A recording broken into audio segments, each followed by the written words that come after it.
Halo guys, Febri di sini. Di video kali ini saya bakal membahas salah satu fitur menarik yang ada di Realme Band 2, yaitu fitur-fitur kesehatannya. Tapi yang bakal saya bahas yaitu mengenai fitur monitoring kadar oksigen dalam darah atau monitoring SpO2.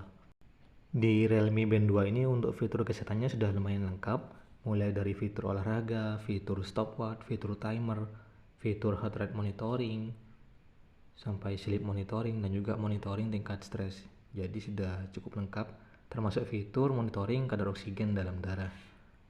Oke, sekarang kita akan coba untuk masuk ke bagian fiturnya.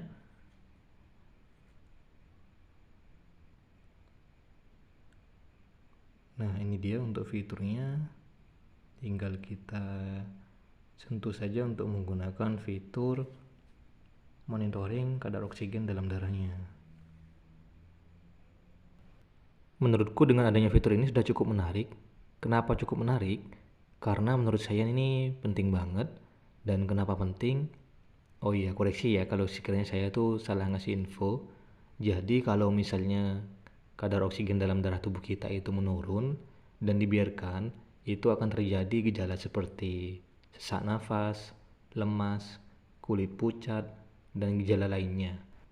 Dan umumnya nih, menurunnya kadar oksigen dalam darah itu biasanya tanpa gejala, sehingga kita juga harus rajin untuk memantau, memonitoring, mengecek berapa nilai kadar oksigen dalam darah tubuh kita. Saturasi oksigen dikatakan normal jika berada di angka 95% sampai lebih.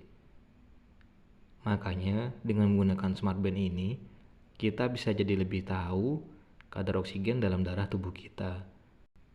Karena smartband ini bisa memantau secara non-stop, sehingga kita juga bisa menghindari dan meminimalisir terjadinya hal-hal buruk pada tubuh kita. Tapi, saya tidak mengatakannya untuk hasil dari monitoring kadar oksigen dalam darahnya ini, atau mungkin fitur kesehatan yang lain itu sudah sangat akurat. Tapi setidaknya ini bisa kita gunakan untuk berjaga-jaga, untuk memantau kesehatan tubuh kita.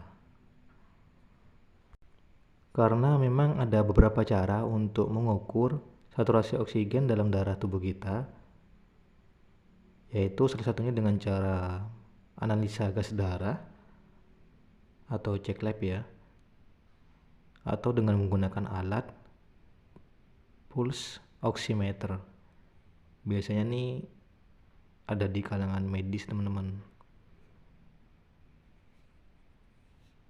Ya, tapi dengan menggunakan smartband ini bisa kita gunakan juga ya untuk berjaga-jaga saja, untuk memantau kesehatan tubuh kita. Ya, jadi saya tidak mengatakan kalau hasil dari monitoring fitur kesehatan di Realme Band 2 ini sudah sangat akurat atau mungkin sudah cukup akurat. Ya, setidaknya ini bisa berguna ya teman-teman ya.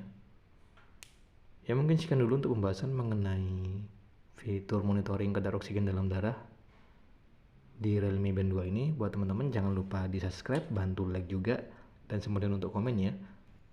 Jika ada yang keliru dari apa yang saya sampaikan, saya mohon maaf. Sampai ketemu di video yang lain. Sekali lagi jangan lupa di subscribe ya. Terima kasih buat semuanya. Bye bye.